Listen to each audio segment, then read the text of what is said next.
नमस्कार मेरे प्यारे साथियों, अनअकैडमी परिवार के माध्यम से आप सभी का अपने दिल में स्वागत करता हूं। मैं निखिल गोयल आप सभी की एक प्रकार से मदद करने के लिए यहां पर बना हूं। एसएससी जेईई एग्जाम में हर साल कुछ ऐसे टॉपिक होते हैं जो रिपीटेड तौर पर क्वेश्चन पूछे जाते हैं। तो पिछले 20 साल के पेपर को एनालाइज करके आप लोगों के लिए मैं 60 ऐसे टॉपिक लेकर आया हूं जो आप लोगों को बहुत मददगार साबित करेंगे। प्लस लेडीज एंड जेंटलमैन, आप लोगों के कुछ ऐसे कंसेप्ट क्लियर करेंगे कि आप लोगों के एग्जाम में अच्छी रैंक आ सकेगी। तो 60 शॉर्ट टॉपिक सीरीज मेरे द्वारा चलाई जा रही है। एसएससी एग्जाम तक मैं ये 60 टॉपिक आप लोगों के लिए कंप्लीट करूंगा ही करूंगा। इस सीरीज को खुद भी देखिए, दूसरे बच्चों को भी शेयर करिए और इस सीरीज का पूरा लाभ उठाइए। लेकिन मैं आपको बताना चाहता हूं, जो भी टॉपिक मैं इसके अंदर पढ़ा रहा हूं वो जनरली सारे के सारे मेरे प्लस कोर्स के टॉपिक हैं। मेरे प्लस कोर्स में मैं वो अक्सर पढ़ाया करता हूं और उसी शिद्दत के साथ, वही एनर्जी के साथ, वही कंटेंट आप लोगों को भी यहां पर फ्री ऑफ कॉस्ट यूट्यूब पे प्रोवाइड कर रहा हूं। बट सेशन को स्टार्ट करने से पहले आप लोगों के लिए छोटी सी इंफॉर्मेशन लेडीज एंड जेंटलमैन, कि अनअकैडमी के परिवार पर मेरी तरफ से मेरा प्लस कोर्स लॉन्च हो चुका है। अगर आप लोग मेरे प्लस कोर्स से जुड़ना चाहते हैं, मुझसे अपने आने वाले भारत में होने वाले किसी भी जेईई एग्जाम की या एई एग्जाम की तैयारी करना चाहते हैं, तो अनअकैडमी के प्लेटफॉर्म पर लॉगिन करते टाइम आप लोगों को ये कोड यूज करना है। ये कोड है आप लोगों का एनजी लाइव। इस कोड के माध्यम से आप डायरेक्टली मेरे प्लस कोर्स से कनेक्ट हो जाते हैं। प्लस लेडीज एंड जेंटलमैन, जितनी भी आप लोगों की प्लस कोर्स की कॉस्ट होती है, उस प्लस कोर्स की कॉस्ट में आप लोगों को डिस्काउंट भी मिलता है। तो डिस्काउंट अवेल करवाने के लिए मुझसे अपनी जेईई की टेक्निकल और मेरी टीम से नॉन टेक्निकल तैयारी करने के लिए आप इस कोड को यूज कर सकते हैं, that is NG live code. Sir, plus course के आप लोगों को बहुत बेनिफिट्स अवेल करवाए जाते हैं। कैसे? जैसे कि आपको टेक्निकल नॉन टेक्निकल दोनों चीजें टॉप एजुकेटर से पढ़ने का मौका मिलता है। हर लेक्चर की पीडीएफ आप लोगों को मिलती है। प्लस लेडीज एंड जेंटलमैन, आप कितनी मर्जी बारी किसी भी लेक्चर को लाइव ड्यूरेशन से लेकर रिकॉर्डेड फॉर्म में भी जितनी मर्जी बार देख सकते हैं। वीकली टेस्ट मिलता है, मंथली टेस्ट मिलता है आप लोगों को, और उस टेस्ट के माध्यम से आप लोगों को यह जानने को मिलता है कि आप लोगों को कहां पर लाई करना है और कहां पर अभी आप लेवल में हैं। तो बहुत कुछ मिलता है।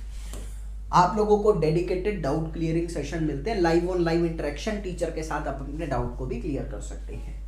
लेडीज एंड जेंटलमैन, ये सारे फीचर आप लोगों को कब अवेल होते हैं? जब आप एनजी लाइव कोड का यूज करते हैं। Particular pattern is known to be as the brick masonry. देखिए, मेरी बात को क्लियर करिएगा यहाँ से कि अभी बहुत सारे तरीके के पैटर्न होते हैं। जनरली मैं एक बात करना चाहूँ, अगर आपके पास दीवार है तो दीवार के अंदर क्या होता है कि बहुत सारे तरीके से ईंट लगाई जा सकती है। किस किस रूप में, कैसे कैसे तरीके से ईंट दीवार के अंदर लगाई जाती है, वो डिपेंड करता है कि दीवार के ऊपर लोड कैसा है, दीवार की ड्यूरेबिलिटी को हम किस तरह से बढ़ा सकते हैं, वहां पर दीवार का फंक्शन क्या है। तो उन सभी चीजों को मद्देनजर रखते हुए हम दीवार के अंदर पर्टिकुलर टाइप ऑफ द ईंट के पैटर्न को फॉलो करते हैं। ठीक है, अब मेरी बात आती है यहां से लेडीज एंड जेंटलमैन कि एक ईंट को दूसरी ईंट से जोड़ने के लिए हम लोगों को जरूरत पड़ती है मोटार की। और मोटार के बारे में एक एक चीज we have already discussed in the earlier sessions and I hope so कि मोटार समझ में आ चुका है। ठीक है, तो अभी हम लोग यहाँ पर मोटार को डिस्कस नहीं करेंगे। We are going to study about the brick bonds and all type of the bond are to be discussed in this session. First of all, I want to tell you that कि there are different type of the bond to be used in the brick masonry. बहुत सारे तरीके के bond होते हैं। तो मैं आप लोगों को पहले नाम लिख के बताना चाहता हूं उन बॉन्ड्स का, क्योंकि उन बॉन्ड्स के बारे में कुछ इंफॉर्मेशन इंपॉर्टेंट है। सबसे पहले आपके पास आता है that is known to be as the header bond. Second one is known to be as the stretcher bond. Third one is known to be as the English bond. Fourth one is known to be as the Flemish bond. ये majorly 4 तरीके के bond आते हैं। ठीक है, अब ये ही 4 तरीके के बॉन्ड फर्दर आप लोगों के टूटते हैं। कैसे कैसे टूटते हैं जरा उसमें भी देखी जाए यहाँ पर कि आपका इंग्लिश बॉन्ड जो होता है वो किस तरीके के बॉन्ड में टूटता है। इंग्लिश बॉन्ड से मॉडिफाई होकर निकल कर आता है डच बॉन्ड। इंग्लिश बॉन्ड से मॉडिफाई होकर निकल कर आता है डच बॉन्ड। दूसरा आता है आप लोगों का इंग्लिश क्रॉस बॉन्ड, तीसरा आता है आप लोगों का यहाँ पर that is known to be as the English stack bond. तीसरा आप लोगों का आता है इंग्लिश स्टेक बॉन्ड, ठीक है। फ्लेमिश बॉन्ड आपके दो तरीके के आते हैं, कौन कौन से आते हैं वो? एक तो आता है आप लोगों का सिंगल फ्लेमिश बॉन्ड, एक तो आता है single Flemish and the another one is known to be as double Flemish bond. इसी के साथ लेडीज एंड जेंटलमैन जो आपका पांचवा बॉन्ड आता है वो कौन सा आता है? पांचवा बॉन्ड आपका आता है that is known to be as what garden wall bond, garden wall bond. छठा बॉन्ड आपके पास यहाँ पर आता है रेकीज बॉन्ड, छठा बॉन्ड आपके पास आता है रेकीज बॉन्ड। अब ये रेकीज बॉन्ड भी दो तरीके से टूटता है, तो एक तो होता है आप लोगों का डायगोनल बॉन्ड, एक तो होता है डायगोनल बॉन्ड और एक होता है आपका हेरिंग बॉन्ड। ये दो तरीके के फर्दर बॉन्ड ये भी टूटते हैं। तो अभी we are going to study about all these bonds. हम इस सेशन के अंदर इन सभी बॉन्ड को पढ़ने वाले हैं और मैं आप लोगों को बता दूं आपके एसएससी पॉइंट ऑफ व्यू से क्या इंपॉर्टेंट बनता है। आपके एसएससी पॉइंट ऑफ व्यू से इंपॉर्टेंट बनता है header bond, stretcher bond, English bond, Flemish bond. English bond के जो पार्ट्स हैं उसमें सिर्फ और सिर्फ डच बॉन्ड इंपॉर्टेंट बनता है। आगे सिंगल फ्लेमिश और डबल फ्लेमिश इंपॉर्टेंट है। आप लोगों का एसएससी के अकॉर्डिंग गार्डन वॉल बिल्कुल इंपॉर्टेंट नहीं है और रेकीज भी इंपॉर्टेंट नहीं है, लेकिन यहाँ पर सिर्फ और सिर्फ हम लोग खाली एसएससी के लिए नहीं पढ़ रहे हैं। जैसा कि आपको पता है कि मैं आप लोगों को बीएससी तक का सिलेबस प्रोवाइड करने की कोशिश करता हूँ, तो ये जो सेशन है लेडीज एंड जेंटलमैन, इस सेशन के अंदर भी मैं आप लोगों को बहुत कुछ प्रोवाइड कर दूंगा, ठीक है। और दूसरी बात आप लोगों को इस सेशन के स्टार्टिंग में ही बताना चाहता हूँ कि हर चीज का ना रीजन होता है कि क्यों हम कैसे और कब वो चीज फॉलो करते हैं, तो वो रीजन जरूर जान के चलिएगा क्योंकि आप लोगों के लिए बहुत जरूरी है वो रीजन जानना, ठीक है। चलिए, तो अभी लेडीज एंड जेंटलमैन मैं आपको कुछ पिक्चर शो करना चाहता हूँ। जैसा कि आपको ये स्क्रीन पर दिख रहा है कि ये सभी के सभी दीवार के अंदर एक पर्टिकुलर पैटर्न में ईंटें जुड़ी हुई है, that is called the bond. Similarly ये दूसरे पैटर्न में दिख रहा है, that is also the bond. एक और पैटर्न में दिख रहा है, ये भी एक तरीके का बॉन्ड है। इसके बाद आपको ये भी एक पैटर्न दिख रहा है, ये भी एक तरीके का बॉन्ड है। तो इन सभी बॉन्ड की महत्वता क्या है और इन सभी बॉन्ड के पीछे का लॉजिक क्या है, वो भी हम लोगों को पूरा का पूरा देखना होता है। कुछ क्या होता है कि special type of the structures आते हैं, special type of brick shape, special type of the brick shape को हम लोग कंसीडर करते हैं। जैसे कि मैं आपको बताना चाहता हूं, होता क्या है कि मैंने कहा मेरे पास एक दीवार है और ये दीवार का जो है कॉर्नर पार्ट है। अब मैं आपको बताना चाहता हूँ कि ये कॉर्नर पार्ट में क्या होता है कि ये आप लोगों की एक ईंट है, ये आप लोगों की एक ईंट है। सिमिलरली यहां से एक ईंट है। आपको पता है आपकी जो ईंट होती है वो ईंट तो पूरी की पूरी साबुत होती है, लेकिन आपको अगर एक कॉर्नर पार्ट बनाना है तो ईंट को इस किनारे से इस तरीके से तोड़ना पड़ेगा, इस किनारे से इस तरीके से तोड़ना पड़ेगा और एक ईंट आप लोगों की ऐसी बनेगी जो कि इस किनारे से ऐसे टूटेगी, ठीक है। और दोनों ही ईंट को आपस में आप मिलाकर एक 90 डिग्री या फिर मैं कहना चाहूंगा कॉर्नर फॉर्म कर सकते हैं। सिंपल सी बात है।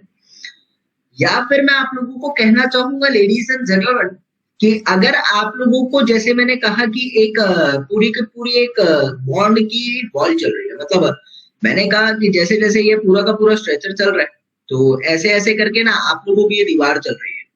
आप क्या करते हैं, इस दीवार के बीच में किनारे पर एक छोटा सा ईंट का टुकड़ा एक्स्ट्रा जोड़ देते हैं।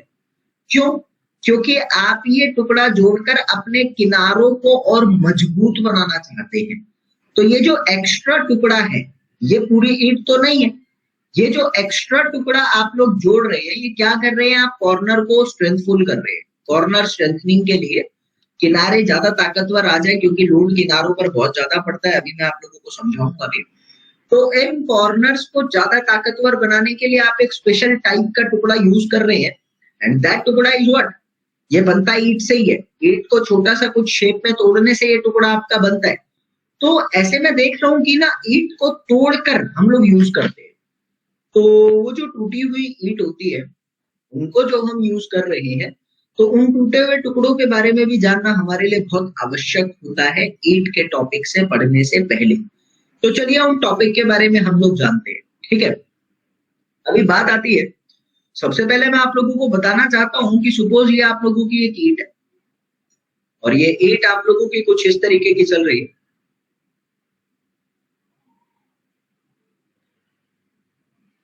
ठीक है। ईंट का जो ये फ्रंट वाला हिस्सा है, ईंट का ये जो पूरा फ्रंट वाला हिस्सा है, इस हिस्से को नाम दिया जाता है स्ट्रेचर। इस हिस्से को क्या नाम दिया जाता है? स्ट्रेचर, क्योंकि खींचा हुआ है।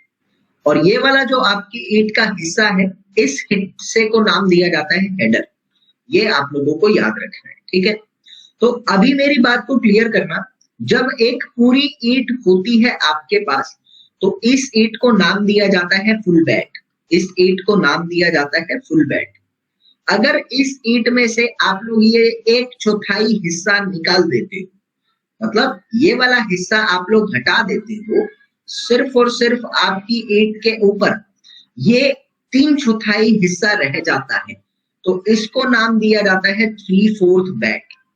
सिमिलरली जब आप आधा हिस्सा रखते हो अपनी ईंट का और आधा हटा देते हो, that is known to be as the half bed.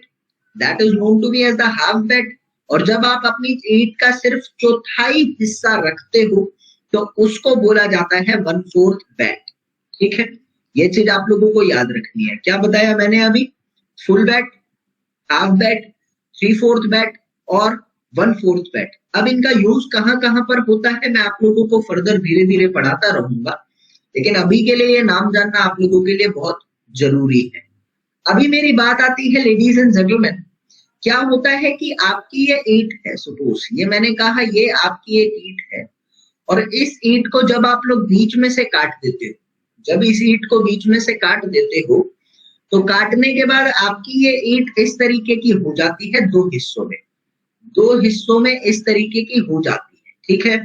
तो जब आप सामने से इसको देखते हो, जब आप सामने से इसको देखते हो, तो ये पतली सी एक टाई की तरह ईंट दिखती है, तो इसको नाम दिया जाता है क्वीन क्लोजर। ये नाम आप लोगों को याद रखने हैं, क्योंकि ये टेक्निकल नाम है और बॉन्डिंग में यूज होते हैं।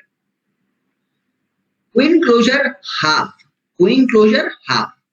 और जब आप अपने क्वीन क्लोजर हाफ को और आधा कर देते हो, क्वीन क्लोजर हाफ को जब आप लोग बीच में से और काट देते हो, तो आप लोगों के 2 हिस्से टूट जाते हैं। तो जो आपका ये वाला हिस्सा है, इसको आप लोग नाम देते हो क्वीन क्लोजर क्वार्टर। क्या नाम दिया जाता है इसको?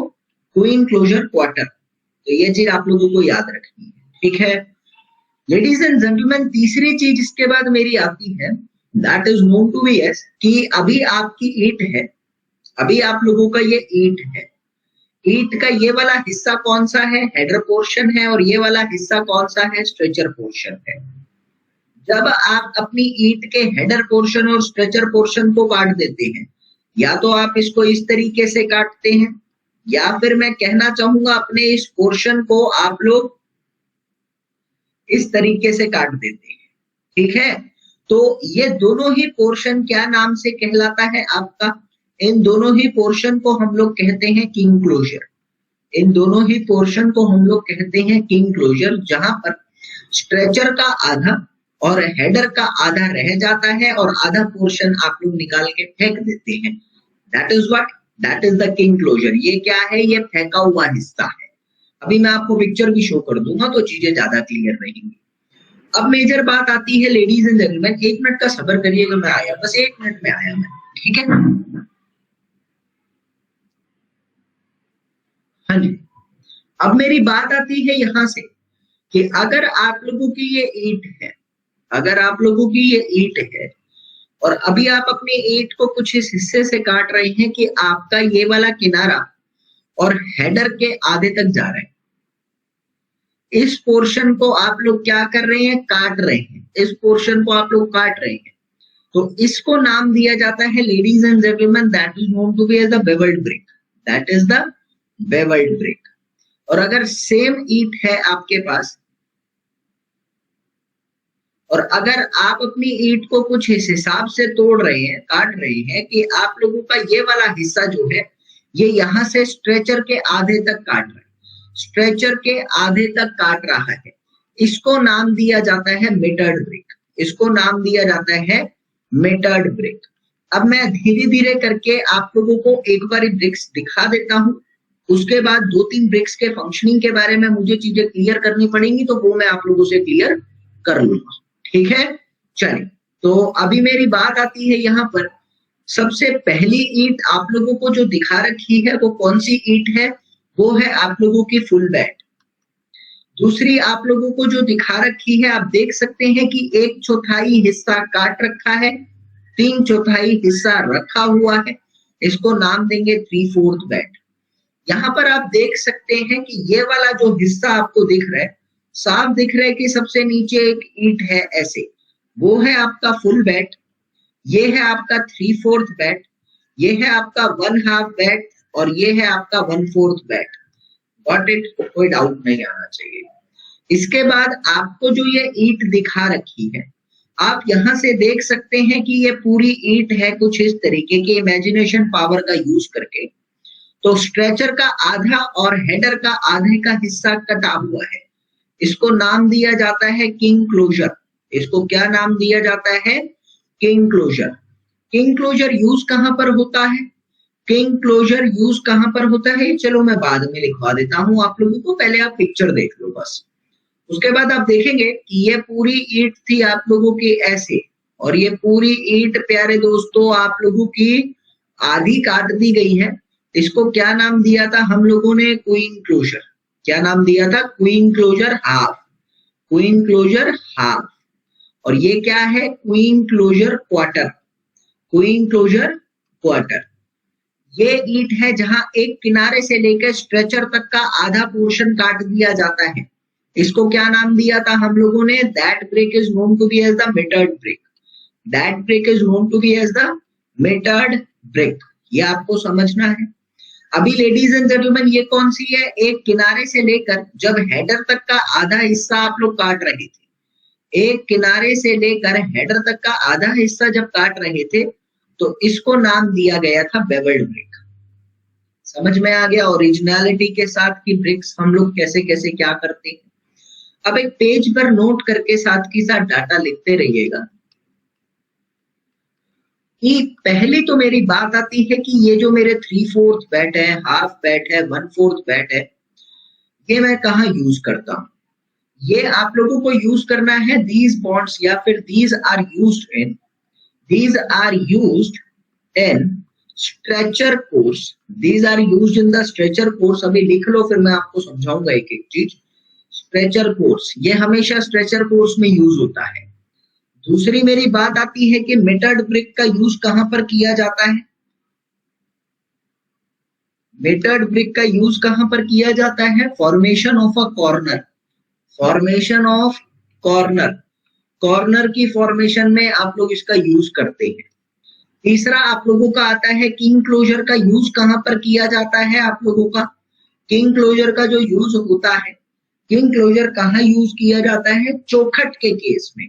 तो इन केस ऑफ चौखट, इन केस ऑफ चौखट, चौखट बोले तो दरवाजों के लिए जो फ्रेम लगाई जाती है, ठीक है। उसके बाद मेरी बात आती है यहाँ पर, चौथा आता है मेरा, और कौन सा रह गया है? Queen closer. चौथा आता है क्वीन क्लोजर। क्वीन क्लोजर कहाँ यूज किया जाता है? ऐसा लिख लो, in header course. Queen closer कहाँ यूज होता है? हेडर कोर्स में क्वीन क्लोजर यूज होता है। That is the main thing. अब मेरी बात आती है यहाँ से, एक छोटा सा चीज बताना चाहता हूं कि आप लोगों का किंग क्लोजर चौखट के केस में कैसे यूज होता है। जब आप किंग क्लोजर की बात करते हैं तो किंग क्लोजर का शेप कुछ अंदाजा ऐसा ही होता है, और मैं कहूंगा कि आप लोगों की जो चौखट होती है वो इस हिस्से में आके फिट हो जाती है। आप लोगों की जो चौखट है वो इस हिस्से में इस तरीके से फिट हो जाती है। तो ये है आप लोगों की चौखट और ये है आप लोगों का किंग क्लोजर, ठीक है। ये चीज आप लोगों को याद रखें। क्लियर है? एक बार आप यस करेंगे यहां तक, अगर आप लोगों को चीजें क्लियर है तो फिर मैं आगे की तरफ आप लोगों को पढ़ाना शुरू करूं। सभी जो भी उपस्थित है यहाँ पर वो सभी यस लिखेंगे तो अच्छा रहेगा। हाँ जी, आगे मेरी बात आती है यहाँ पर लेडीज एंड जेंटलमैन कि अभी आप लोगों को पढ़ना है बॉन्ड के बारे में। तो सबसे पहला बॉन्ड, या फिर मैं आपको फिलॉसफी थोड़ी सी समझाता हूँ, what is the reason behind the bond, तो आपको चीजें और समझ में आने लग जाएगी। रीजन बिहाइंड द बॉन्ड क्या होता है?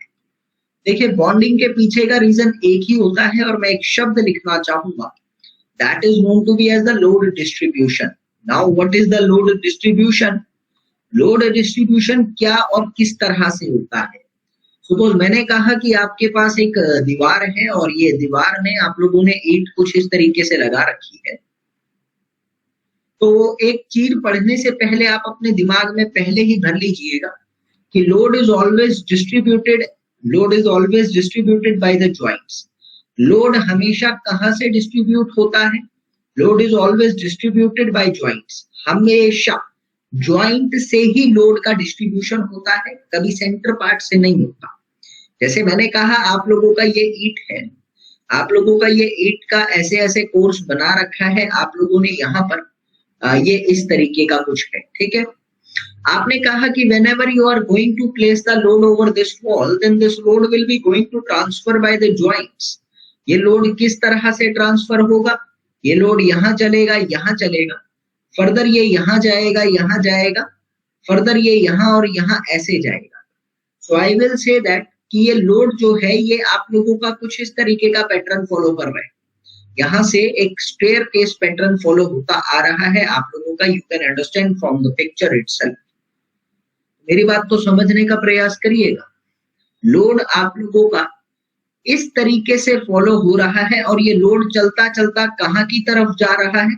Sir, if I am going to apply load at the central position, if I am going to apply load at the central position, then all the load is going to be distributed, maximum amount of the load is going to be distributed at the corners। I can say that कि ज्यादातर load मेरा corners की तरफ जाने का प्रयास कर रहे, because it is going in that format।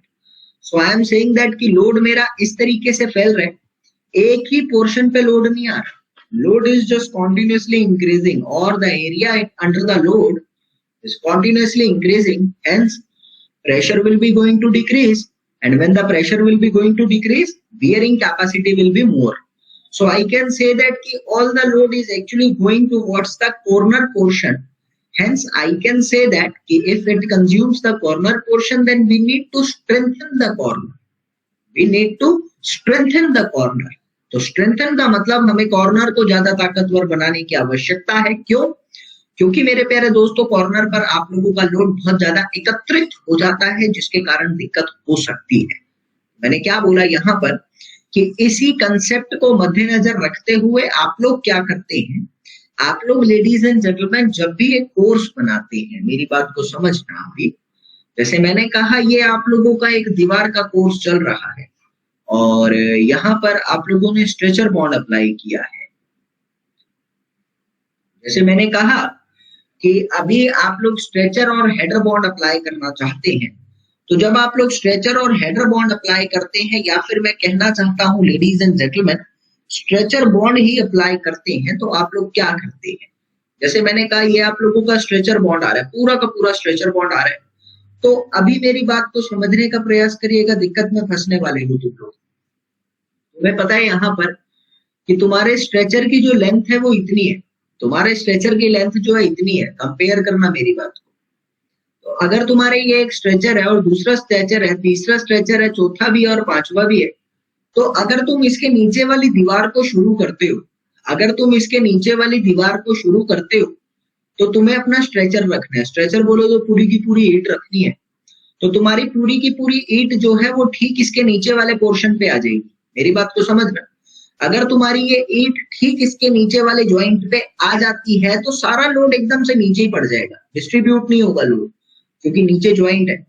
तो ज्वाइंट आने से लोड डिस्ट्रीब्यूट नहीं होगा, तो एक ही जगह पे लोड पड़ेगा, तो फेलियर हो सकता है। तो इस चीज को तुम्हें ओवरकम करना है। तुम क्या करते हो यहाँ पर, तुम लोग इस चीज को ओवरकम करने के लिए शुरुआती पोर्शन पर इस चीज को ओवरकम करने के लिए, ताकि स्ट्रेचर के ठीक ज्वाइंट के नीचे स्ट्रेचर का ज्वाइंट ना आ जाए, तो यहाँ पर तुम लोग हाफ बेड का यूज करते हो। यहाँ पर तुम लोग हाफ बेड का यूज करते हो। आई होप सो कि तुम्हें अब समझ में आ गया होगा कि तुम लोग ये हाफ बेड कहाँ लगाते हो। ठीक है, तो मैंने कहा कि हाफ बेट लगाओगे, उसके बाद फर्दर स्ट्रेचर के कोर्स चलाऊंगा, फिर उसके बाद जो पैटर्न मैंने ऊपर चलाया था वही पैटर्न मैं यहाँ चलाऊंगा। मैंने कहा कि आप लोगों का ये टोटल स्ट्रेचर कोर्स चलता रहेगा। फर्दर आप लोगों का हाफ बेट रखा जाएगा, then stretcher course, then stretcher course, then stretcher, then stretcher. तो यहाँ पर तो आ गया half bat, stretcher stretcher stretcher stretcher stretcher. इस तरीके से तुम लोगों ने क्या करा, तुम लोगों ने ज्वाइंट के नीचे ज्वाइंट आने से रोक दिया। पहला क्या मतलब, ये जो हम लोग यूज कर रहे हैं इसमें क्या क्या फंक्शनिंग हुई है मेरी कि coinciding of the joint is prohibited, coinciding of the joint हम लोगों ने प्रिवेंट किया, ठीक है ना। Coinciding of the joint is prevented, पहला कंडीशन, पहला फंक्शन तो मेरा यही हुआ यहाँ पर। दूसरा मेरा क्या हुआ कि मैंने ये जो एक्स्ट्रा ईंट का टुकड़ा लगाया, एक्स्ट्रा ईंट का टुकड़ा लगाया मैंने यहाँ पर, इससे मेरा कॉर्नर पार्ट जो है वो स्ट्रेंथफुल हो चुका है, कॉर्नर पार्ट इज स्ट्रेंथेंड, ये आप लोगों का हो चुका है। तो हमने ये क्या करा है, हमने इस पैटर्न को फॉलो करके अपने कॉर्नर पार्ट को और अपने ओवरलिंग ऑफ द ज्वाइंट को प्रोहिबिट कर दिया है। एक बार ये आप लोग यस करेंगे कि आप लोगों को ये चीज समझ आ गई जो मैं कहना चाहता हूं यहाँ से। ठीक, इसी के साथ में अभी एक और बात भी बता दूंगा आपको, तो चीजें और क्लियर आ जाएंगी। अभी सपोज मैं इसी को दूसरे पैटर्न पर लेकर चलता हूँ। अभी मैं हेडर ज्वाइंट बनाऊंगा। हेडर ज्वाइंट कैसे बनता है कि I am using the header part instead of the stretcher part. जैसा कि मैं आपको बताना चाहता हूँ यहाँ पर कि पहले वाले केस में I have use all the क्या, एक मिनट छोटा बना लेते हैं।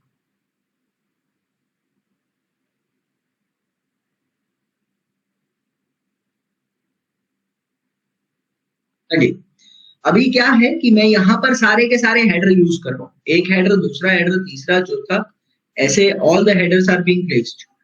बट अभी मैं दूसरी लाइन में हेडर से स्टार्ट नहीं कर सकता। क्यों? अगर मैं हेडर से स्टार्ट करूंगा then all the joint will be in the same line. This is the cause of the failure. तो what should I do here? I use actually what, I use 3/4 bat. I use 3/4 bat. Everybody knows that कि 2 header is equal to stretcher होता है। ये सबको पता है कि 2 time header मिलाऊंगा तो एक स्ट्रेचर बन जाता है। क्यों सर? हेडर की थिकनेस कितनी होती है? 4.5 इंची। 4.5 इंची। स्ट्रेचर की थिकनेस कितनी होती है? 9 इंची। सो आई कैन से दैट कि 2 इंटू में h इज इक्वल टू में s। ये कंसेप्ट बन सकता है। सो मैं क्या करता हूं कि वो ज्वाइंट को आपस में रोकने के लिए मैं यहाँ पर यूज करता हूँ 3/4 बैट। मैं क्या यूज कर रहा हूँ? 3/4 बैट। 3/4 बैट जैसे ही यूज करूंगा आगे के मेरे हेडर सारे अपने आप बीच में चले जाएंगे। ठीक है, ये पोर्शन आपको ध्यान रखना है। फिर वही ऊपर का पैटर्न चलता रहेगा, सेम कोई डाउट ही नहीं आएगा आप लोगों को। फिर वही 3/4 बैट आप लोग यूज करेंगे। तो यहां से मैं हेडर कोर्स के अंदर मैं क्या यूज करता हूँ? 3/4 बैट। स्ट्रेचर कोर्स के अंदर मैं क्या यूज कर रहा हूँ? Half bat. ये चीज आप लोगों को याद रखें। ठीक है, चल, तो ये चीज आप लोगों को क्लियर होनी चाहिए। Now ladies and gentleman, come to the main concept, that is of the stretcher bond. तो पहला ये जो आप लोगों को बॉन्ड दिख रहा है, इस बॉन्ड का नाम होता है स्ट्रेचर बॉन्ड। क्या नाम होता है इसका? Stretcher bond. सो अभी ये क्या है? स्ट्रेचर बॉन्ड है, because all the stretchers are being used here. All stretchers only, all are stretchers only, ये आप लोगों को दिख रहा है। ठीक है, मेजर थिंग यहाँ पर आती है कि इसकी थिकनेस कितनी होगी वॉल की। वॉल की थिकनेस कितनी होगी जो कि मेरे स्ट्रेचर बॉन्ड की बनी हुई है? मैं कहूंगा उसकी थिकनेस होगी 4.5 इंची की। 4.5 इंची या 10 सेंटीमीटर, कुछ भी आप लोग बोल सकते हैं यहाँ पर। उसके बाद मेरा पॉइंट बनता है यहाँ पर कि मैं स्ट्रेचर बॉन्ड की बनने वाली वॉल को यूज कहां पर करता हूँ। That is the main concept also. तो स्ट्रेचर बॉन्ड को यूज कहां पर किया जाता है?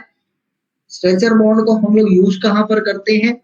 जैसा कि मैं आपको बताना चाहता हूं कि जो स्ट्रेचर बॉन्ड है वो वॉल की 4.5 इंची की दीवार बनाता है। बहुत थिकनेस नहीं है, बहुत मजबूत भी नहीं है।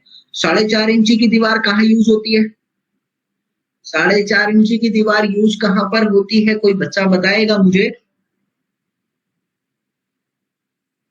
हाँ जी, 4.5 इंची की दीवार आपकी पार्टीशन वॉल में यूज होती है। कैविटी वॉल में यूज होती है, ठीक है, पैरापेट वॉल में यूज होती है, एटसेट्रा करते हैं, ठीक है। चलिए आगे मेरी बात आती है यहाँ पर, अगला जो मेरा बॉन्ड आता है, that bond is what you are just observing that all the headers are being used here. That bond is constructed of the header part. ये बॉन्ड किस चीज का बना हुआ है? That is of the header part. So header part में क्या होता है कि all are headers.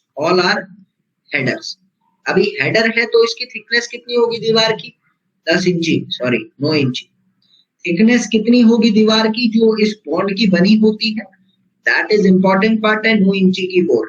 और 9 इंची की वॉल का यूज कहां पर होता है लेडीज एंड जेंटलमैन, जल्दी मुझे बताएंगे। 9 इंची की दीवार का यूज कहां पर होता है? 9 इंची की दीवार का यूज होता है एक्सटीरियर लोड बेयरिंग वॉल्स में। एक्सटीरियर लोड बेयरिंग वॉल्स, जो आपके घर की मेन वॉल होती है जिन पर मेजर लोड का पोर्शन आता है, वो सारी 9 इंची की दीवार होती है। तो एक्सटीरियर लोड बेयरिंग वॉल्स आप लोगों की हेडर बॉन्ड से बनती है।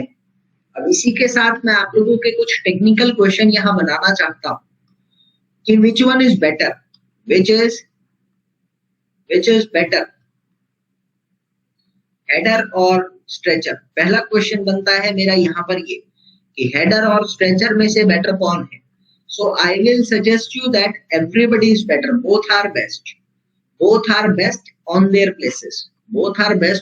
places. अपनी अपनी जगह पर दोनों ही अच्छे, ठीक है। तो ऐसा कोई काम नहीं बनता, दोनों का यूज अलग अलग तरीके से होता है तो दोनों बढ़िया है, ठीक है। अभी मेजर थिंग आती है on their places of operation या फंक्शन, कुछ भी कह सकते हैं हम लोग यहाँ पर। सेकेंड क्वेश्चन जो इंपॉर्टेंट बनता है वो हमारा बनता है कि amount of the mortar consumed, amount of mortar used is more in dash bond. इन दोनों में से किस बॉन्ड में मोटार ज्यादा यूज होता है? मोटार किस बॉन्ड में ज्यादा यूज होता है? हेडर बॉन्ड की स्ट्रेचर बॉन्ड? मेरी तरफ से मैं आपको बताना चाहता हूं amount of the mortar to be used more in the header bond. Why? Because ladies and gentlemen, in 9 inch wall, number of joint is more, hence mortar is more. जितने ज्यादा ज्वाइंट होते हैं उतना ज्यादा आप लोगों का मोटार लगता है, तो ये चीज आप लोगों को याद रखनी है। तीसरा क्वेश्चन आपका यहां बनता है ज्वाइंट से लेकर, number of joint in stretcher bond, number of joint in stretcher bond is equal to dash of header bond. यानी हेडर बॉन्ड के कितने ज्वाइंट्स का कितना क्या रिलेशन होता है स्ट्रेचर बॉन्ड के अंदर। अभी आपको एक चीज ध्यान देना है कि अगर मैंने कहा जैसे कि आप लोगों का 2 स्ट्रेचर है, आप लोग 2 स्ट्रेचर को जोड़ रहे हैं तो आप एक ज्वाइंट से जोड़ रहे हैं। अगर इनकी जगह मैं स्ट्रेचर की जगह हेडर जोड़ता तो कैसे आता? भाई मुझे पता है एक स्ट्रेचर में 2 हेडर आता है, सो आई कैन से दैट कि एक ज्वाइंट दूसरा ज्वाइंट, ठीक है। तो मैंने क्या कहा कि यहाँ पर हेडर ज्वाइंट जो है वो दुगने होते हैं, तो हेडर ज्वाइंट दुगने होते हैं तो मैं क्या कहूंगा कि number of joint in the stretcher bond is half of header joints. तो इसीलिए नंबर ऑफ ज्वाइंट्स हेडर में ज्यादा होते हैं तो बॉन्ड भी ज्यादा बनते हैं और मोटार भी ज्यादा कंज्यूम होता है। ये चीज आप लोगों को याद रखनी है, ठीक है। चलो अब इसके बाद मेरे पास जो बॉन्ड आता है लेडीज एंड जेंटलमैन, कौन सा बॉन्ड आता है? That is known to be as the Flemish bond. Now what is the Flemish bond? Please have concentration here. What is the Flemish bond here? Flemish bond की मैं बात करना चाहूं तो इसमें क्या होता है आप लोगों का कि आपकी टोटल एक बॉन्ड, एक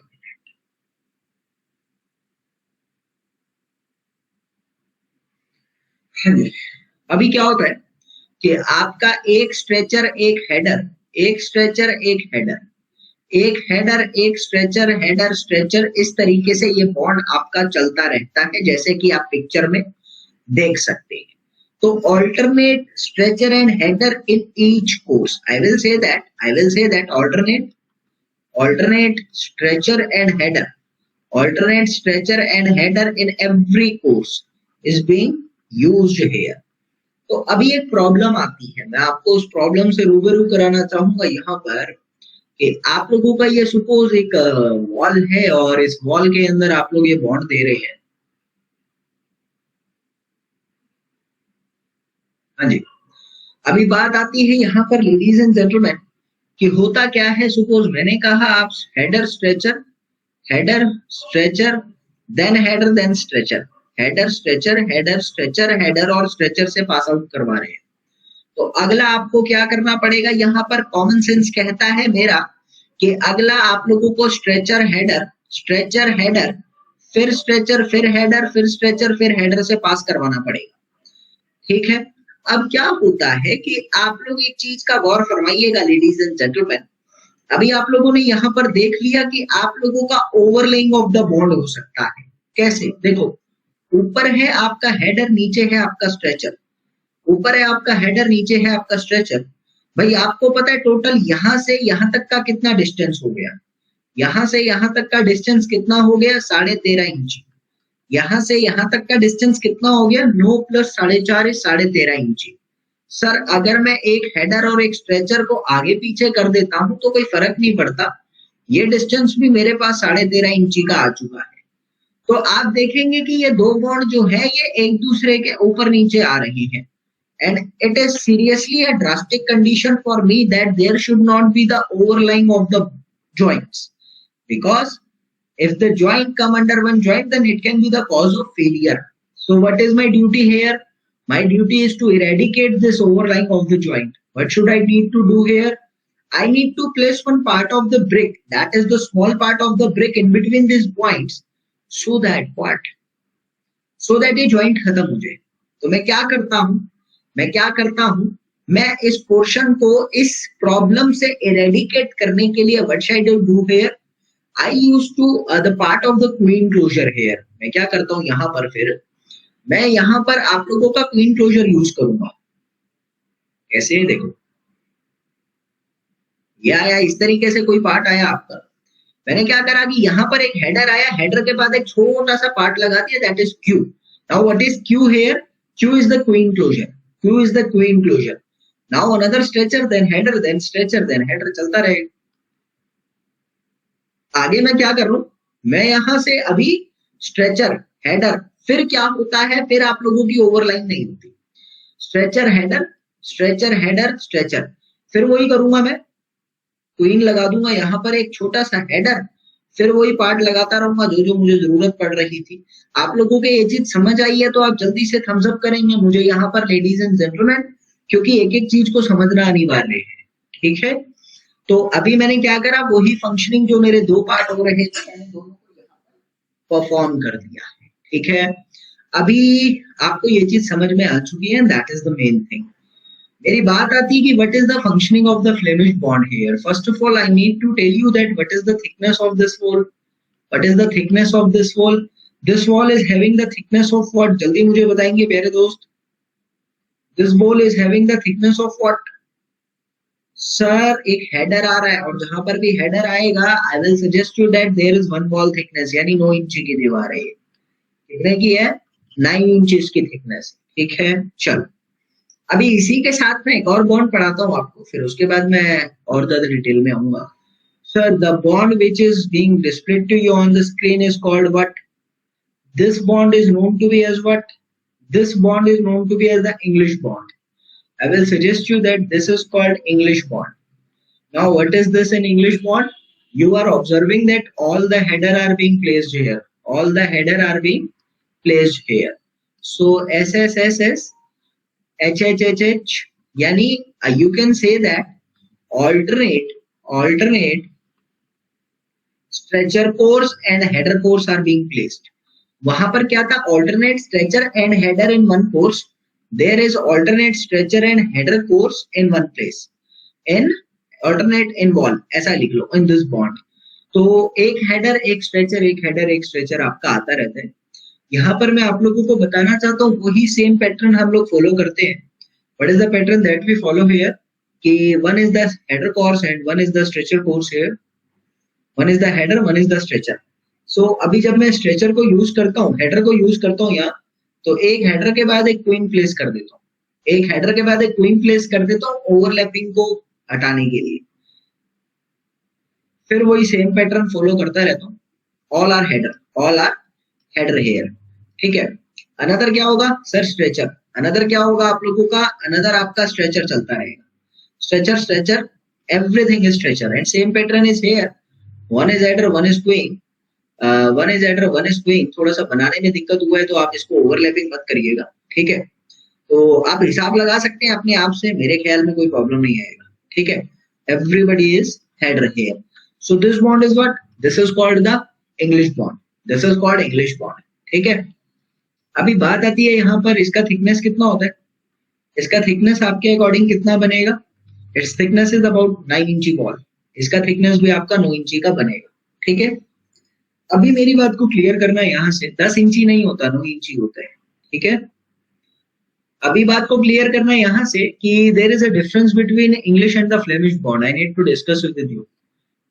First of all, ladies and gentlemen, I will suggest you that English bond is the strongest bond. There is also the reason of that. So I need to tell you also English and Flemish bond. Now, what is the English bond here? English bond का पहला point आता है, it is the strongest bond. ये strongest bond है। मतलब Flemish और English में सबसे ज्यादा strong ही English है। Even मैं कहूँगा best bond है, सबसे ज्यादा strong भी यही है, ठीक है। दूसरा आता है, I will say that it is less stronger. It is less strengthened. तो ऐसा लिख लो। दूसरा मैं कहना चाहूंगा यहाँ पर कि नो स्किल्ड लेबर की जरूरत, यहाँ पे कोई स्किल्ड लेबर की जरूरत नहीं पड़ती आपको, यहाँ पे स्किल्ड लेबर की जरूरत पड़ती है, पहला पार्ट। दूसरा पॉइंट आएगा कि आप लोगों को here you need skilled labour to create that join, ठीक है। तीसरा पार्ट आपका यहाँ पर आता है कि अभी स्किल्ड लेबर है तो कॉस्ट भी मांगेगा, तो इसका कॉस्ट कैसा है, लो है, और इसका कॉस्ट ऑफ मेंटेनेंस या कॉस्ट ऑफ कंस्ट्रक्शन कैसे, हाई है। Third point is done. Fourth point is कि अपीयरेंस इसकी बहुत अच्छी नहीं होती, not so good appearance, not good appearance, ऐसा लिख देता हूँ यहाँ पर ना। और आप लोगों का जो चौथा पॉइंट यहाँ पर आता है, दैट इज बेस्ट अपीयरेंस, मतलब ऐसा लिख लो कि एस्थेटिकली प्लीजिंग अपीयरेंस है, एस्थेटिकली प्लीजिंग अपीयरेंस। ये आप लोगों को समझकर चलना है तो आपके काम आ सकता है, ठीक है। अब छोटा सा आपका क्वेश्चन बनता है यहाँ पर कि why this bond is so strong. Question आपका ये बनता है why English bond is so strong. भाई मैं आपको बताना चाहता हूँ कि ना ये जो थ्योरी है मेरी, 100% रिसर्चफुल थ्योरी नहीं है, बस मेरे एक्सपीरियंस के बेसिस पर लॉजिक है, कोई किताबों में नहीं लिखा, ना कभी एग्जाम में आएगा, तो बहुत दिल से मत लगाना, बस समझते रहना, ठीक है। Why English bond is best. तो अभी बात आता है यहाँ से कि what is there in the English bond, what is there in the English bond. I will suggest you that कि there is English in the English bond, I will suggest you that कि in the English bond header header, all are header and all are stretchers.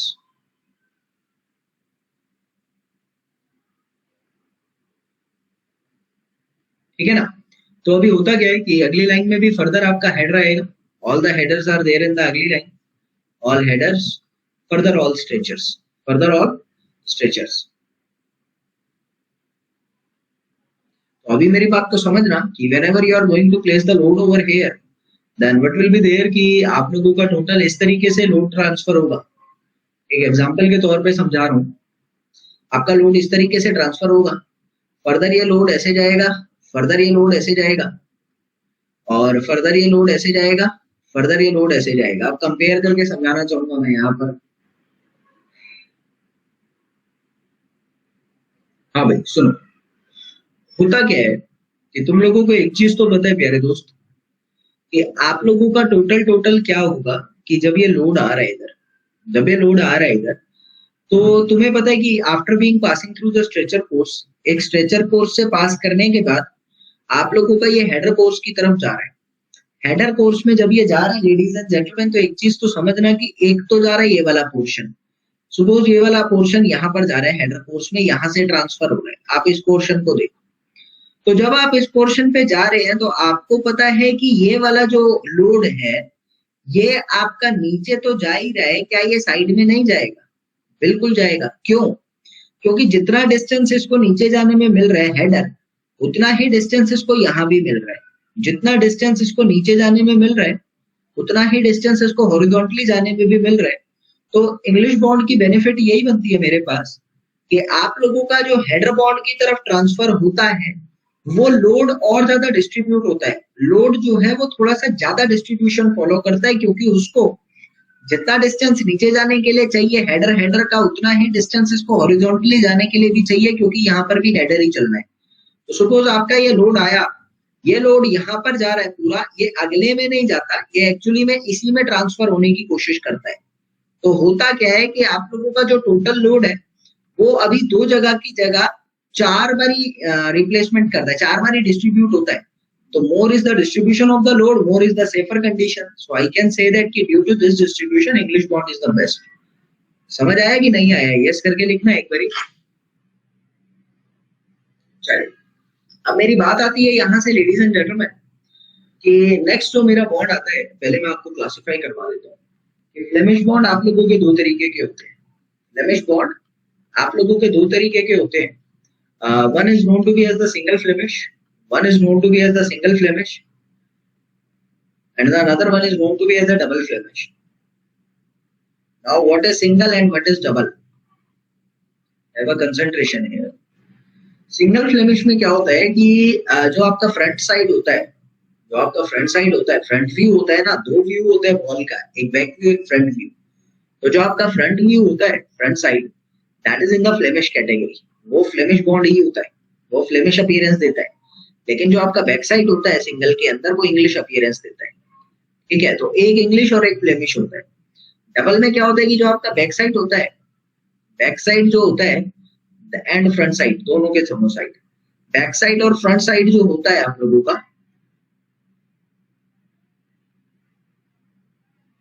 ये दोनों ही आपको Flemish bond की appearance देते हैं। ये दोनों ही आपको फ्लेमिश बॉन्ड की अपीयरेंस देते हैं। That is the main thing. ठीक है, so have a concentration here कि इंग्लिश बॉन्ड है और डबल फ्लेमिश में फर्क क्या आता है। ठीक है भाई, देखो इकोनॉमिकल जो है, ये सिंगल फ्लेमिश में इकोनॉमिकल कंडीशन ऐसी राइज नहीं होती, क्योंकि दोनों लगभग सेम होते हैं। तो अपने अपने फंक्शन के अकॉर्डिंग यूज करा जाता है। अभी लिख लो, थोड़ा सा और लिखवा देता हूँ, नोट करके लिख लो ये बात कि अभी थिकनेस कितना होता है। हाँ, thickness of the single Flemish कितना होता है? Thickness of single Flemish, thickness of single Flemish आपका कितना होता है? थिकनेस ऑफ सिंगल फ्लेमिश कितना होता है आप लोगों का? 1.5 ब्रिक वॉल, 1/2 ब्रिक वॉल, और आई विल से दैट 13.5 इंची, 13.5 इंची की थिकनेस होती है इसकी। ठीक है, सेकेंड आपको मैं कहना चाहता हूँ कि थिकनेस ऑफ द डबल कितना होता है? Thickness of the double Flemish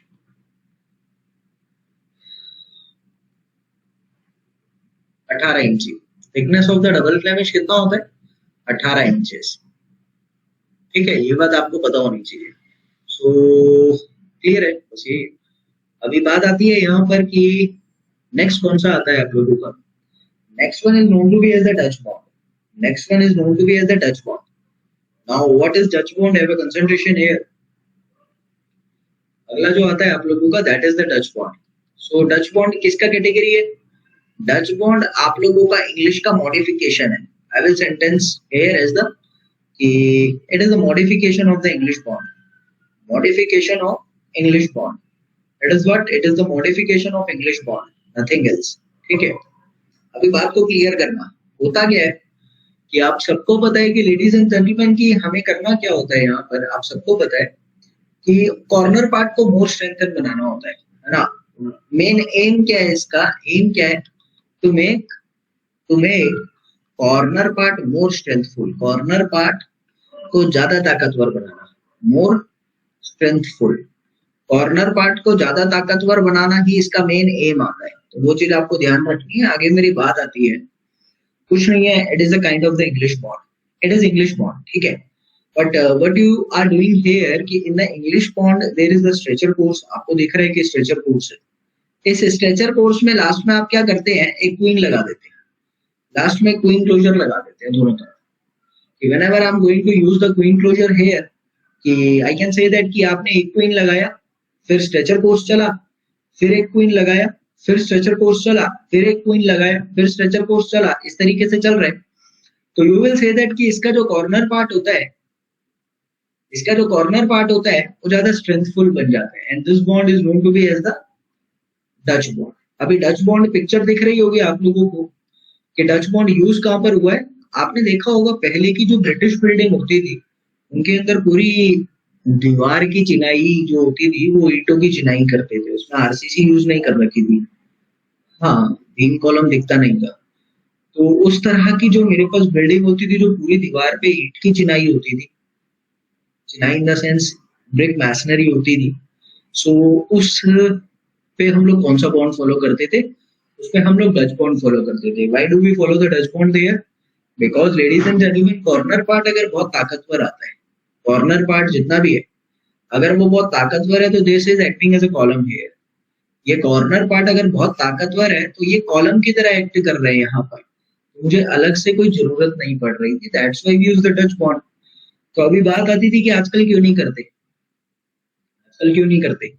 मैं आपको एक ही चीज बताना चाहूंगा कि जो डच बॉन्ड होता है that is strengthful. I will say one thing to you कि it is strengthful, Dutch bond is it is strengthful but not earthquake resistance, it is strengthful but not earthquake resistance। तो ये earthquake resistive नहीं होता, तो जिसके कारण हम लोगों को तो आरसीसी तो यूज करना है क्योंकि थोड़ा फैक्टर ऑफ सेफ्टी ज्यादा बन जाता है, बट ये बॉन्ड पहले यूज किया करते थे, आजकल नहीं करते। ठीक है, समझ में आ गया? डच बॉन्ड वही है और कुछ नहीं है। ठीक है, इसके बाद मेरा बॉन्ड आता है ladies and gentleman raking bond. इसके बाद मेरा बॉन्ड आता है that is known to be as the raking bond. Now what is the raking bond? Raking bond में मैं कहना चाहूंगा कि पेवमेंट में जनरली इसका यूज होता है, यूज इन पेवमेंट। रेकीज बॉन्ड कहां पर यूज होता है? रेकीज बॉन्ड जनरली पेवमेंट में यूज होता है। आपने देखा होगा कि इस तरह के बॉन्ड आप लोगों ने देखे होंगे, जनरली होते हैं कि आपकी ईंट जो है वो डायगनली लगा रखी होती है, आपकी ईंट डायगनली लगा रखी होती है, तो that is what, that is the raking bond, that is the raking bond. Raking bond are of two types. Raking bond दो तरह का होता है, एक तो आता है आपका डायगोनल बॉन्ड, एक तो आता है आपका डायगोनल रेकीज बॉन्ड, एक आता है आप लोगों का हेरिंग बॉन्ड, एक आता है आप लोगों का herring bond. What is the difference between the diagonal and the raking bond? हाँ, विलेज रोड जनरली आपको ये देखने को मिलता है। तो पहला चीज तो मैं यही कहना चाहूंगा कि दोनों का ये जो एंगल होता है, ये एंगल कितना वेरी करता है। मैक्सिमम चांस हम रखते हैं कि इस एंगल का वैल्यू 45 डिग्री हो, sometimes it can be place at 30 degree also. ये 30 डिग्री पे भी रखा जा सकता है बट मैक्सिमम चांस 45 डिग्री होता है। दूसरी बात मैं बताना चाहता हूँ, चाहे वो रेकीन हो और चाहे वो हेरिंग हो, देख लो both obviously diagonal and herring bond are covered with stretcher bond on both sides। दोनों ही तरफ स्ट्रेचर बॉन्ड से कवर अप होता है, स्ट्रेचर बॉन्ड से दोनों ही तरफ कवर अप होता है।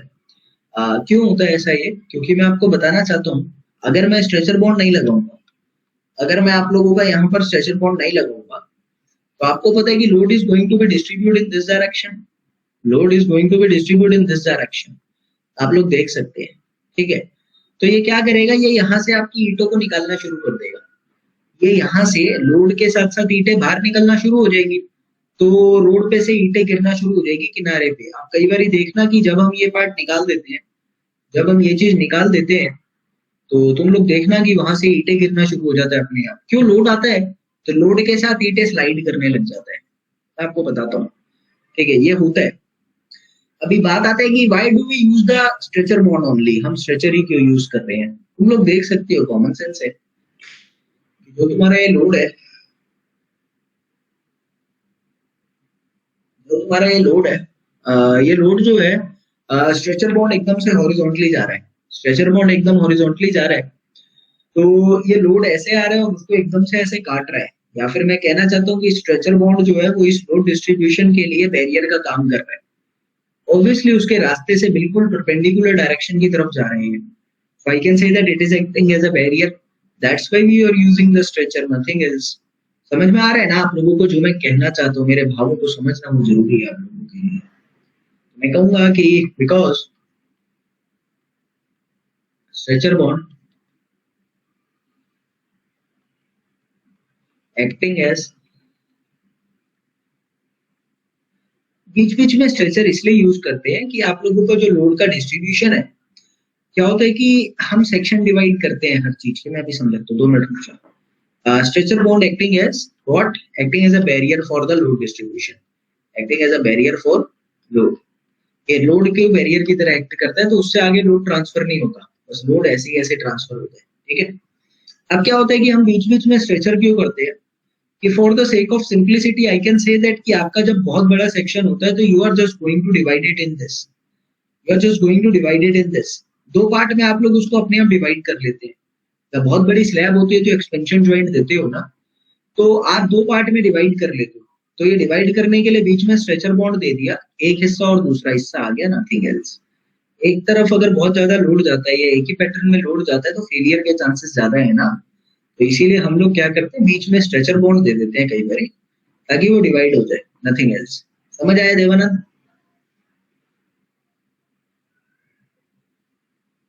देवानंद आया? चलिए, ये चीज क्लियर है आप लोगों को। अभी रेकिस बॉन्ड में 2 चीजें आ रही थी। इसमें क्या था कि 45 या 30 डिग्री पर आप लोग प्लेस करते हैं और यहाँ पर इस तरीके से पैटर्न फॉलो होता है। आपको दिख रहा होगा ये एंगल कितना होता है, इंपॉर्टेंट है, 45 डिग्री आप लोगों को याद रखना है। ठीक है, अभी मैं आपको समझाना चाहूंगा, यहाँ पर समझाना क्या, पूछना चाहूंगा आप लोगों से कि आपके अकॉर्डिंग दोनों में से बढ़िया कौन है, तो स्ट्रेंथफुल ज्यादा कौन है? मैं कहना चाहूंगा कि आप लोगों का जो स्ट्रेंथफुल जाता है यहाँ पर, that is the herring bond, that is the herring bond. Herring bond ज्यादा होता है डायगोनल बॉन्ड से। ठीक है, अब मेरी बात को और समझना, हेरिंग बॉन्ड फिर हम क्यों नहीं लगाते? हर जगह स्किल्ड लेबर की ज्यादा जरूरत है, स्किल्ड लेबर ज्यादा लगता है इसमें, मोर स्किल्ड लेबर की जरूरत पड़ती है, that's why we are not using it everywhere. ठीक है, अभी बात आता है यहाँ पर लेडीज एंड जेंटलमैन, और इम्पोर्टेंट क्या बनता है यहाँ से, हाँ छोटा सा नोट करके लिख लो कि जनरली हम लोग ये जो यूज करते हैं अपना diagonal bond, diagonal bond is created for 2-3-4 wall thickness, 2-3-4 wall thickness के लिए यूज किया जाता है।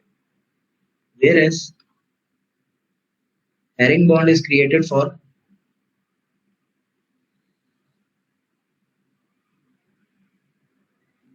greater than 4 wall thickness, 4 wall से ज्यादा थिकनेस के लिए यूज किया जाता है।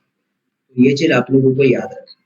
ठीक है, इंपॉर्टेंट है, नोट में कभी नहीं पूछेगा एग्जाम में, बस वैसे ही पूछ लेगा। अगर आप ए की तैयारी कर रहे हैं तो पूछ सकते हैं। तो इंपॉर्टेंट ये था। एक लास्ट बॉन्ड बचा है, that is known to be as the garden bond. Garden wall bond use कहां पर होता है? पहला पॉइंट तो यही बनता है, it is use, it is use where in compound wall. जैसे बाउंड्री वॉल बनता है ना आपका, बाउंड्री वॉल, उनकी क्रिएशन के लिए आप लोगों को गार्डन वॉल का यूज करना पड़ता है जनरली। दूसरा मैं कहना चाहूंगा, थिकनेस कितनी होती है वॉल की? गार्डन बॉन्ड से जो बनाया होता है, गार्डन बॉन्ड ऐसे गार्डन बॉन्ड, गार्डन बॉन्ड से जो वॉल बनाया होता है उसका थिकनेस कितना होता है? 9 इंची। ये आप लोगों को याद रखना है। ठीक है, अब होता कैसे है? 3 तरह का होता है। तीसरा पॉइंट लिखो, इट इज ऑफ 3 टाइप्स।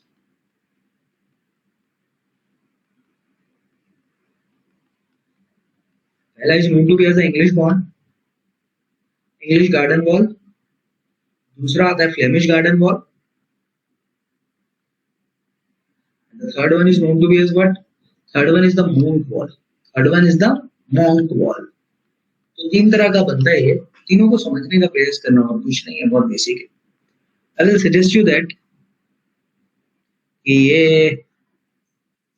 आप लोगों का इस तरह का कुछ है। ठीक है, तो होता क्या है कि 3 आप लोग स्ट्रेचर कोर्स देते हैं, 3 स्ट्रेचर कोर्स आप लोग दे रहे हैं। मैंने क्या कहती 3 स्ट्रेचर कोर्स आप लोग देते हैं। कैसे? वहां पे मैंने शुरू में बताया था हाफ पैट लगाओगे ना, शुरू में हाफ पैट लगा देना, फिर उसके बाद एक स्ट्रेचर कोर्स, दूसरा, तीसरा, चौथा, ऐसे करके 3 स्ट्रेचर कोर्स जाते हैं।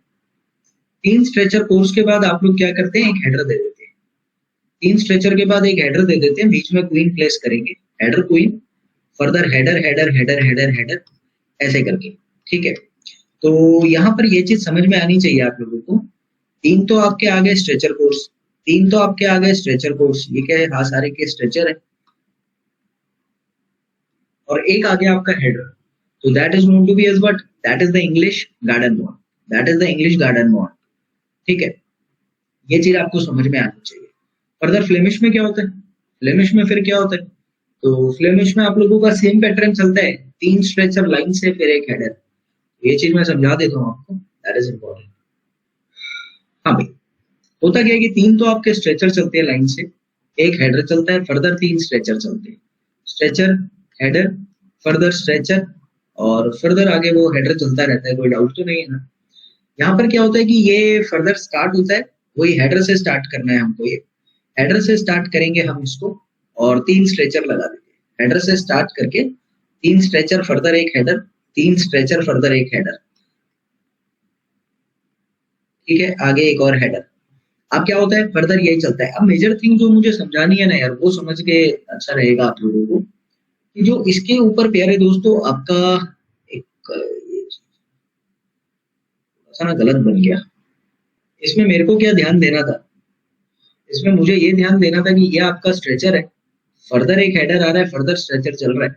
ये जो आपके हेडर आ रहे हैं ना, ये बिल्कुल एक्यूरेट नहीं बना हुआ, बट समझकर चलना इंपॉर्टेंट है। जो आपका हेडर आ रहा है ये वाला, ये हेडर जो है ये ठीक स्ट्रेचर के ऊपर आता है, हेडर हमेशा स्ट्रेचर के ऊपर आएगा। मतलब आप लोग इसमें भी जब फॉलो करेंगे इसको, तो इधर से आप लोग हेडर से स्टार्ट कर रहे हैं, stretcher stretcher stretcher, further header, तो ये हेडर हमेशा आपके स्ट्रेचर के ठीक ऊपर आएगा। तो इसमें लिख लो, that is what, that is the Flemish garden bond, Flemish garden bond. इसमें नोट करके लिख लो, इंपॉर्टेंट बात है आप लोगों के लिए, कि header should always be placed, header should always be placed above the center of the stretcher, above the center of stretcher। ये चीज आप लोगों को याद रखनी है, ठीक है ना, इंपॉर्टेंट है। मैं इसको ऐसे हाईलाइट भी कर देता हूँ, लाइक दिस। ये पोर्शन, ये वाला पोर्शन जरा देखो, ये वाला पोर्शन जरा देखो, इसमें आप लोगों का ये हेडर ठीक स्ट्रेचर के ठीक ऊपर आ रहा है, that is the main thing. ठीक है, अब आपका तीसरे वाला जो होता है मॉन्क आता है। I will write only one sentence here. Monk garden wall में क्या होता है कि similar to that of the Flemish bond, similar to Flemish bond, but header is placed in such a way that it is above the joint of two stretcher। मतलब वहां पे क्या था कि स्ट्रेचर के ठीक ऊपर आता था, इसमें 2 स्ट्रेचर के जॉइंट के ऊपर हेडर आता है। मतलब मैं आपको दिखा देता हूँ एक minute, above the joint of the 2 stretcher, जो जैसे कि मैंने कहा कि आप लोगों के 2 स्ट्रेचर जुड़ रहे हैं, यहाँ पर ये स्ट्रेचर है, ये स्ट्रेचर है, तो हेडर कुछ इस तरीके से आएगा। ठीक है, तो ये चीज आपको समझनी है कि इसमें क्या होता है कि आप लोगों का जो हेडर है वो स्ट्रेचर के ऊपर आता है, तो ये इंपॉर्टेंट बनता है। अब आपको मैं बताना चाहता हूँ कि आपके अकॉर्डिंग दोनों में से अच्छा कौन बनेगा, फ्लेमिश अच्छा कि ये वाला अच्छा। फर्दर लिख लो, गार्डन वॉल, गार्डन बॉन्ड की जो स्ट्रेंथ होती है वो कैसे चलती है। फर्स्ट तो आता है इंग्लिश, इंग्लिश से अच्छा तो कोई है ही नहीं। उसके बाद आता है मॉन्क, फर्दर आता है फ्लेमिश। ये आप लोगों को याद रखना है, ठीक है।